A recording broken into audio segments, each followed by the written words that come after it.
700 AD, the Tonga Indians possessed the land of California. And it was interesting, in the archaeological digs, they found out that the rituals done by the Tonga Indians were almost exactly the same rituals done by Tibetan Buddhists. Well, we know that nobody ever came to America until, 1500s, 1600s, the Spaniards started to come into America from Europe. So the thought process was that, not many outsiders besides the Indians had ever influenced the Americans before. So they found out that the Tongan Indians, their rituals were similar to Tibetan Buddhism. And the archaeologists said that the Tibetan Buddhists must have possessed the lands because things looked so similar. So there was an instance to where we have an Indian tribe that the rituals that they performed were almost exact to what the Tibetan Buddhists did.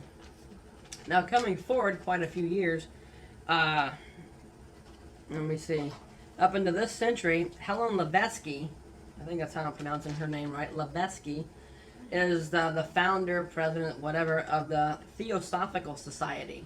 It's dubbed the New Age Buddhism. And she was said to have had the appearance of a descendant Tibetan master appear to her and dictate to her what the Theosophical Society is based upon today. That happened to her back in, the 20s or 30s, I believe. Aleister Crowley, the founder of magic, black magic, was in Cairo, Egypt. And while he was in Cairo, Egypt, he also had a visitation by a descendant Tibetan master.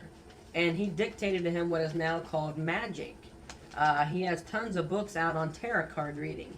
You can find out your futures or whatever they do in tarot cards. So the person that dictated all this to him identified himself as a descendant Tibetan master. We go a little bit further to Alice Bailey. Alice Bailey also is part of the Theosophical Society. She's also the founder of the Lucis Trust, or the Lucifer Trust is what it was called first. Lucifer. So obviously that should throw up a red flag. Lucifer Trust. The Lucifer Trust is a publishing company, and basically they changed their names to the Lucis Trust, so they don't seem to be so pointed at what they're trying to do and convey.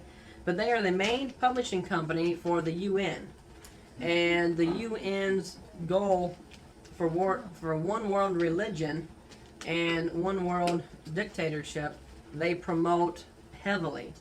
Now, Alice Bailey had a visitation from a person that identified himself as a descendant Tibetan master. This descendant Tibetan master dictated 24 volumes of information, of writings, to her. She's very well known for the paradigms, the pyramids, meditation, transportation, whatever. How you can stand in 3 different spots, and three of the same people can stand in 3 different spots anywhere in the world, and as long as you transport yourself there, 3 people can control whatever is within the area of this triangle. And they are trying, there's a huge push on this movement, obviously, for the one world religion. So, and obviously, it's for world goodwill. It's now her company. They promote world peace through the UN. So, if we just leave it all to the UN folks, they'll take care of it for us, so don't worry about it. So as you can see, a lot of the religions that came about, the weird religions, the occultic religions, all have basis of Tibetan Buddhist masters in them. They all convey the same thing: subconsciousness, letting yourself become conscious with the earth and with the wind, the water, the fire, become one, and blah blah blah. So just to give you a little background on everything, everything's all moving in the same direction. Another interesting find is the Masonic movement has taken on a new turn as well, called the AUM, the Ancient Universal Mysteries, and they financially back the Sangha Maitreya sect of the Tibetan Buddhists, which are doing the Maitreya project. So you see, everybody is pushing the same thing. It's the same demons possessing the same people. It's just in a different form. It's just with a different name on it. It's all the same, folks.